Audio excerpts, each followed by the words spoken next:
जी नाज़रीन, तो शुरू करते हैं अपना वीलॉग। सबसे पहली जो हमारी स्टोरी बलूचिस्तान के हवाले से बहुत ही दर्दनाक कहानी है। अभी तक की जो डिटेल्स हमारे सामने आई हैं जी, कि एक खातून और एक मर्द, जिनके पहले मुख्तलिफ नाम लिए जाते रहे, कि उनका हुआ, मैं नाम नहीं लूंगा क्योंकि इतनी चीजें तब्दील हो चुकी हैं कि हमें सिर्फ इस चीज पे अभी हम फोकस करते हैं कि ये दो इंसान थे। 4 जून 2025 को इनकी डेथ होती है जी, इन्हें कत्ल किया जाता है। और डगारी गोल्ड माइन का एक एरिया है, वहां पे एक समझे कि कत्लगाह इनकी बनाई जाती है, वहां पे कब्रिस्तान भी है, उसके करीब इन्हें शूट किया जाता है। जो खातून है उन्हें पोस्टमार्टम के मुताबिक 7 गोलियां लगी हैं और जो मर्द हैं उन्हें 9 गोलियां लगी हैं। अब सबसे पहले तो आपको यह बताते हैं कि ऑफिशियल वर्जन क्या है। ऑफिशियल वर्जन के मुताबिक तो अभी तक तकरीबन कोई दर्जन भर लोग गिरफ्तार हो चुके हैं।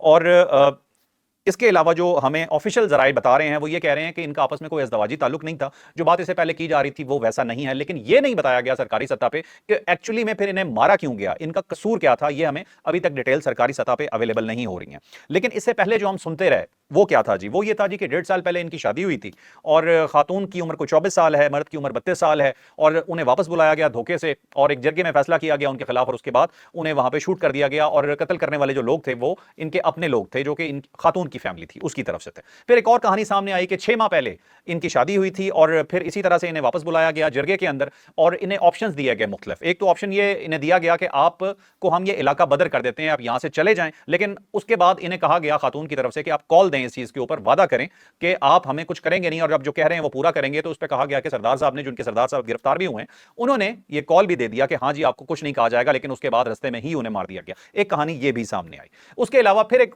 कहानी सामने आई, पता चला जी इनके बारे में कि इनके तो जी बच्चे मौजूद थे, शायद उसके बाद इनका कोई ताल्लुक था। मतलब अजीबो गरीब किस्म की, क्योंकि वो लोग बेचारे मौजूद नहीं दुनिया में सच बताने के लिए, इसलिए जिसके दिल में जो आया वो कहता गया। इसके अलावा एक इंपॉर्टेंट जो इसके अंदर बहुत बड़ी डेवलपमेंट है, या हम डेवलपमेंट नहीं कह सकते, आप एक एस्पेक्ट और कह सकते हैं। तो एस्पेक्ट ये भी है कि पाकिस्तान को कहीं इंटरनेशनली बदनाम करने की या बलूचिस्तान को इंटरनेशनली बदनाम करने की तो कोई कोशिश नहीं हो रही है कि एक इंटरनेशनल मैसेज ऐसा जाए दुनिया के अंदर जिसके अंदर ऐसा लगे कि पाकिस्तान तो कोई बहुत ही ब्रूटल सोसाइटी है। तो इस तरह के मुख्तलिफ एस्पेक्ट सामने आए। अभी भी सरकारी वर्जन में यही कहा गया कि इन दोनों के बच्चे थे, लेकिन यह नहीं बताया गया कि आखिर इनके साथ बेचारों के साथ हुआ क्या। अब मैं ये देखता हूं तो मुझे कुछ ये ऐसे लगता है कि जैसे बलूचिस्तान में इस वक्त 2 से 3 किस्म के लोग हैं। एक तो आम आवाम, हम जैसे लोग हैं। एक वहां पे जो दहशतगर्द, जिनका हम बहुत नाम सुनते हैं, कि एक छोटी सी तादाद है, लेकिन इन्हीं आम लोगों से निकल के या बहकाए हुए लोग, या ये कह सकते हैं कि इंडियन स्पॉन्सर्ड लोग वहां पे मौजूद हैं। और एक तीसरे ये भेड़िए सामने आ रहे हैं कि जो इस तरह की हरकतें करते हैं। मैं माजरत के साथ ये कहता हूं कि अगर ये रिवायत है ना, इस तरह से बेगुनाहों को मारना रिवायत है, तो मेरे मुंह में बहुत बुरे अल्फाज हैं जो मैं कहता हूं जी फिर ये है आपकी इस रिवायत के ऊपर, अगर आपने इन रिवायात को लेकर चलना है। कुछ समझ नहीं आती जी कि इस तरह की हरकतें क्यों की जाती हैं। लेकिन एक तो बहुत ही वाज़ेह बात है, वो है जी हमारी स्टेट। हमारी स्टेट अगर वहां पे अपनी कमजोरी ना दिखाए और वहां पे एक्शंस होते रहें तो ऐसे मामलात ना बने। जब ये मसला हुआ, मैंने कुछ बलूचिस्तान के लोगों से डिस्कस किया, कुछ अपने सोर्सेज से वहां पे पूछा, तो ऐसे ऐसे हैरानकुन मुझे वाकयात बताए गए जो यकीनन मैं कोट नहीं कर सकता क्योंकि किसी के पास भी सबूत नहीं होता, लेकिन एक परसेप्शन बिल्ड होता है। परसेप्शन में मुझे यह भी पता चला कि जी वहां के जो इन्फ्लुएंशियल लोग हैं उनके अपने राइटर्स मौजूद होते हैं, जो वही कहानी मीडिया को और आगे हुकूमत को जाके बताते हैं कि जो वो बताना चाह रहे हैं। यहां तक मुझे मालूम हुआ कि दुश्मनी के लिए भी कारोकारी का इस्तेमाल होता है, अपने दुश्मन को मारने के लिए भी इसका इस्तेमाल किया जाता है।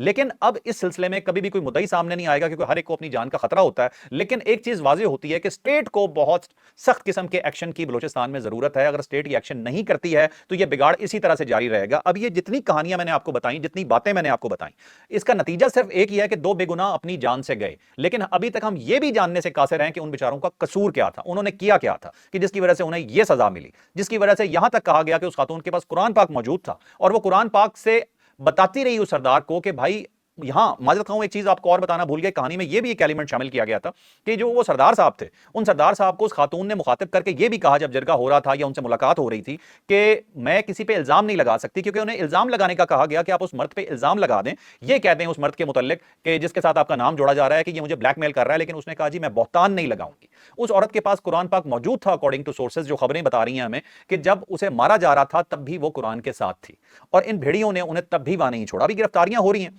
अभी देखते हैं कि कोई गवाह सामने आता है या नहीं आता। अभी वहां का लोकल प्रेशर, वहां का लोकल निजाम जो एक सरदारी निजाम है, क्या इन बेगुनाहों को इंसाफ लेने भी देगा या नहीं लेने देगा। लेकिन ये सारी बात करने का जो मकसद था वो सिर्फ एक था कि जो सरकार ने, जो वहां की गवर्नमेंट ने बताया है कि ये सब सच है इनके बारे में, तो गवर्नमेंट को यह भी बताना चाहिए फिर कि एक्चुअल में इनके साथ हुआ क्या, इन्हें मारा क्यों गया। अभी तक ये चीज नहीं बताई जा रही, सिर्फ इतना बताया जा रहा है कि जितनी पहले वाली बातें थी वो सब गलत थी, एक्चुअल में तो इनका आपस में ताल्लुक ही नहीं था। अगर ताल्लुक ही नहीं था तो फिर इन्हें मारा क्यों गया, ये जरूर क्लैरिफाई करना चाहिए गवर्नमेंट को। और सबसे ज्यादा जो जरूरी बात है कि इन्हें इंसाफ दिलाने के लिए स्टेट को ये एग्जांपल सेट करनी पड़ेगी। बुगटी साहब जो वहां के वजीर आला हैं, सरफराज बुगटी, वो कह भी रहे हैं जी मैं एग्जांपल सेट करूंगा, लेकिन जिस तरह से सारी कहानी को अचानक ये यू टर्न मिला है उसके बाद मुझे समझ नहीं आ रही कि एग्जांपल सेट किस तरह से होगी। ठीक है, ये गिरफ्तारियां हो गई हैं। इस गिरफ्तारियों के बाद अब स्टेट को इस चीज को प्रूव करना है कि उन बेगुनाहों को आप इंसाफ दिलाएंगे किस तरह से स्टेट पीछे खड़ी रहेगी। या ऐसे तो नहीं होगा कि 2-4 महीने के बाद, कुछ अरसे के बाद हमें भी ये याद नहीं होगा और बलूचिस्तान भी ये सब कुछ भूल चुका होगा और उसके बाद फिर कोई इस तरह का वाकया होगा जो रिपोर्ट होगा और हमें सब कुछ याद होगा और ये भी बलूचिस्तान में कहा जाता है कि ये तो एक वाकया है जो आपके सामने आ गया। पता नहीं कितने इस तरह के वाकयात हैं जो हुए, वो रिपोर्ट ही नहीं होते और वहां का निजाम और वहां का जो एक सोसाइटी जिस तरह से चलती है, इन चीजों को बाहर आने ही नहीं दिया जाता और ये रिवाज के नाम पे, ये रिवायात के नाम पे इन चीजों को ऐसे ही जारी रखा जाता है क्योंकि बहुत से लोगों को वहां पे ये सूट भी करता है। अदरवाइज उनकी हुक्मरानी जो वहां के, मैं अगर ये कहूं कि सरदार या वहां के जो लोकल हैं, सब नहीं हो सकते, अच्छे लोग भी मौजूद होंगे, लेकिन बहुत से लोग इन रिवायात का शायद गलत भी फायदा उठाते हैं। अब चलते हैं जी अपनी नेक्स्ट स्टोरी पे। नेक्स्ट स्टोरी जी हमारी बहुत ही इंपॉर्टेंट है और वो स्टोरी है जी भारत के हवाले से। अब भारत कि जब पाकिस्तान के साथ जनाब जंग होती है ना, तो उस जंग के अंदर भारत ने अपने नुकसानात को नहीं माना। जब ये अजीत डोवाल जैसा बंदा जो उनका नेशनल सिक्योरिटी एडवाइजर है, वो कहीं पे तकरीर करते हुए कहता है कि पाकिस्तान ने जब हमला किया या पाकिस्तान से हमारी जंग हुई तो इंडिया का तो एक गिलास तक नहीं टूटा। अब उससे पहले आपको याद होगा जनरल अनिल चौहान, उनके सीडीएस जो हैं, उन्होंने बोला कि जहाज कैसे गिरे हैं ये मैटर नहीं करता, क्यों गिरे हैं ये मैटर करता है। मतलब एक अजीबोगरीब किस्म की बात, लेकिन एक्सेप्ट कर गया। फिर उनके एक शिव कुमार साहब थे जो उनके डिफेंस अटैची हैं इंडोनेशिया में, उन्होंने कहा जी कि हाँ जी जहाज गिरे और उसकी वजह ये थी कि गवर्नमेंट ने हमें इजाजत ही नहीं दी थी कि आप शूट कर सकें। वो भी एक बहाना था खैर कि भाई हम अगर गिरे तो उसकी वजह ये थी जी कि हमारे हाथ बंधे हुए थे, अदरवाइज आप पे शूट हो रहा हो या आप पे हमला हो रहा हो तो आपको इजाजत होती ही होती है जवाब देने की। आपका जवाब ना देने का मतलब सिर्फ ये नहीं हो सकता कि गवर्नमेंट ने आपको रोका था। हाँ, मोदी जी जो है आपके, वो तो ये भी फरमाते नजर आए कि मैंने सेना को खुली छुट्टी दे दी है। अब सेना कह रही है मैं खुली छुट्टी नहीं थी, अब पता नहीं दोनों में से झूठ कौन बोल रहा है, या मैं भी दोनों ही झूठ बोल रहा है। अच्छा, इसके अंदर एक बहुत बड़ी डेवलपमेंट आई है जी, जैगवार एक तैयारा है, जैगवार ए। ये तैयारा जो है ये इंडिया का एक ट्रेनर जहाज है। वैसे तो ये जहाज बना था 1968 में, 1968 में जब ये बनाया गया तो उसके बाद समझे कि इसकी जो आखिरी प्रवास थी वो 2014 में हुई। 2014 में पूरी दुनिया का कोई भी मुल्क जो भी इसे यूज कर रहा था उन्होंने इसे रिटायर कर दिया और उसके बाद इसे कोई नहीं उड़ाता सिवाय इंडिया के।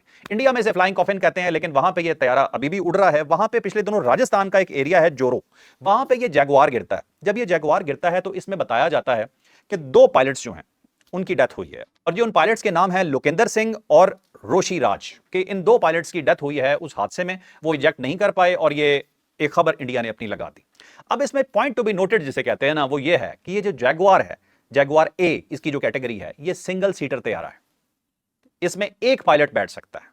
तो जब एक पायलट बैठ सकता है तो दूसरा उसकी गोद में तो बैठ के गया नहीं होगा, दूसरा उस कैबिन में कैसे आ सकता था? तो किस्सा मुख्तसर ये झूठ था, एक पायलट था।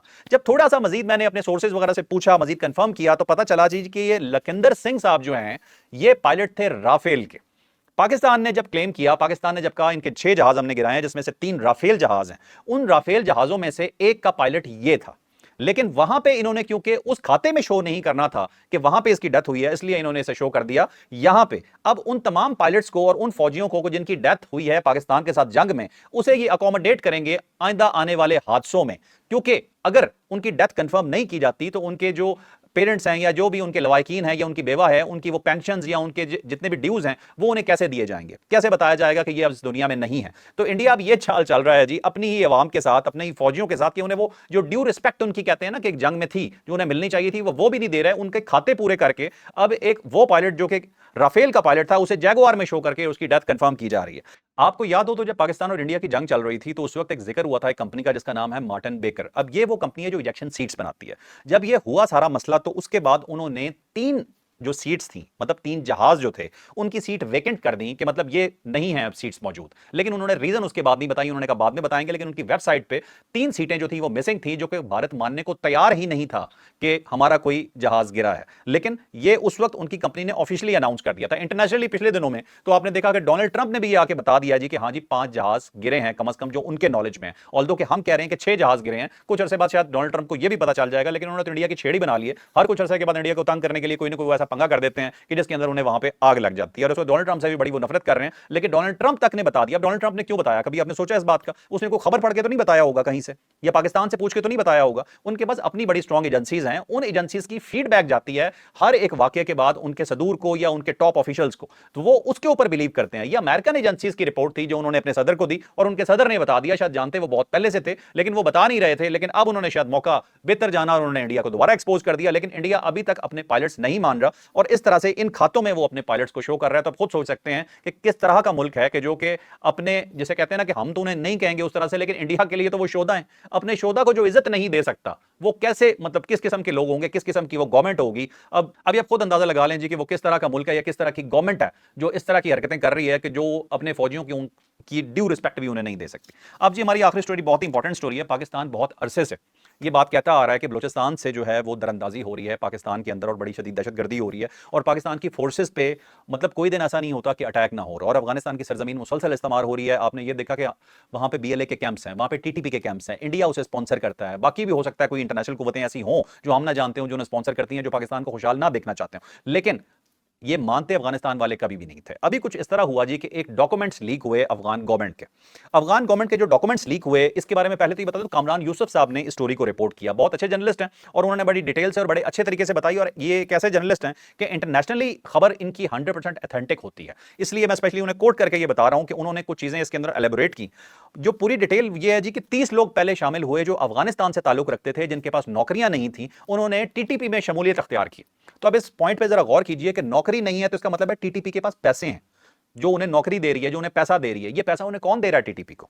यकीनन इंडिया, यकीनन भारत, क्योंकि वहां से स्पॉन्सर्ड हो रही है दहशतगर्दी, जो कि पाकिस्तान में एक सो कॉल्ड जबरदस्ती के इनकलाब के लिए या अपने मर्जी के, वो इस्लाम का वर्ड भी मैं यूज नहीं करना चाहता क्योंकि ये दहशतगर्दों का कोई ताल्लुक नहीं है इस्लाम के साथ,